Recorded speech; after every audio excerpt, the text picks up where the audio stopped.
dragi i drage naše. Obzirom da je prošli put opet najbrži govorio isključivo o problemima trkača, danas ćemo govoriti o problemima trkačica. Jedan od problema s kojim se susreću žene prilikom trčanja jeste pomjeranje grudi uslijed stalnih i kontinuiranih pokreta. Istraživanja su pokazala da se ta kretanja mogu dešavati do 15 cm u svim smjerovima, čak i praveći putanju u obliku broja 8. Ono što je jako bitno jeste da se ta kretanja minimaliziraju ili svedu na nulu. To se postiže sportskim grudnjacima koji jesu namijenjeni tome. Prilikom kupovanja sportskog grudnjaka možete provjeriti na nekoliko načina da li vam taj grudnjak odgovara.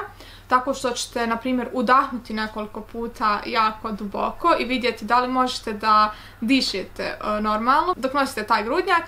Ili, na primjer, da podignete ruke iznad glave da vidite da li išta ispada ili da trčite u mjestu i pravite neke trkačke pokrete da bismo vidjeli da li se dešavaju ikakve kretnje u nekim smjerovima. Postoji grudnjaci sa spužvicama i bez i mnoge žene više preferiraju ove sa spužvicama iz razloga što ne vole da im se oslikaju bradavice tokom hladnijih perioda. I još jedna bitna stvar za žene sa velikim grudima, kod njih se znaju desiti neke manje povrede i opekotine zbog trenja koje se javlja. Savjetuje se da se u tom slučaju prije treninga ti predjeli namažu losionom za tijelo da bi se ublažile povrede. Kada pričamo o ženskim problemima, neizostavan je i menstrualni ciklus. Da li i kako on može da utiče na postizanje željenih rezultata? Naravno da je to individualno kod svake žene i na poseban način se manifestuje, ali određena istraživanja su uspjela pokazati i predvidjeti na koji način menstrualni ciklus može uticati kod žena. Najbolji period za postizanje ličnih rekorda i ostvarivanje ciljeva jeste od prvog dana ciklusa do nekog 10. dana. Tada su i mnoge profesionalne atletičarke dosegle svoj lični rekord, lični uspjeh. Naravno da ovo se ne može ticati žena koji imaju obilne i bolne menstruacije. Period ovulacije je period kada je teže trčati dužine, obzirom da se tada ugljikohidrati teže zadržavaju u organizmu, pa je potrebno i više ih redovnije unositi. I period PMS-a je vjerovatno najteži za održavanje forme jer su hormoni na višem nivou, tečnost se slabije zadržava u tijelu i naravno psihički problemi koji sve to mogu da prate.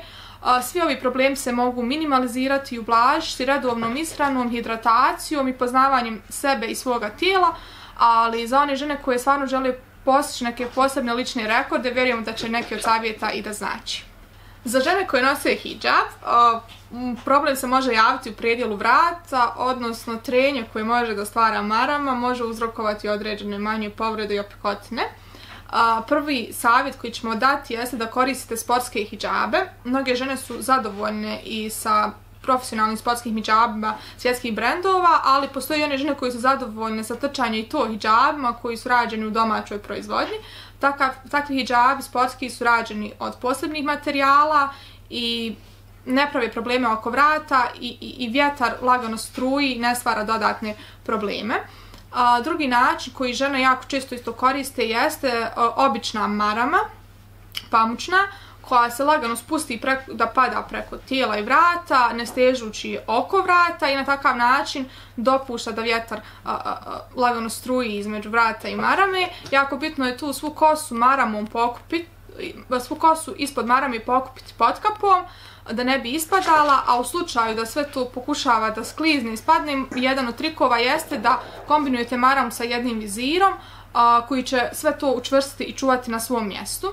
I treći način jesu turbani koji se pravi od pamučnih marama koji se fino stegnu i tada je vrat potpunosti slobodan i ne stvara nikakve probleme. Sve ovo naravno ovisi i od vaših ličnih preferencija, šta više volite, šta vam je udobnije, vaših uvjerenja i naravno potencijalnih trkačkih ciljeva, ali ono što je najvažnije jeste da svi savjeti rade i da vam niti jedan neće stvarati neke velike probleme i uspješno ćete završiti vaše trke.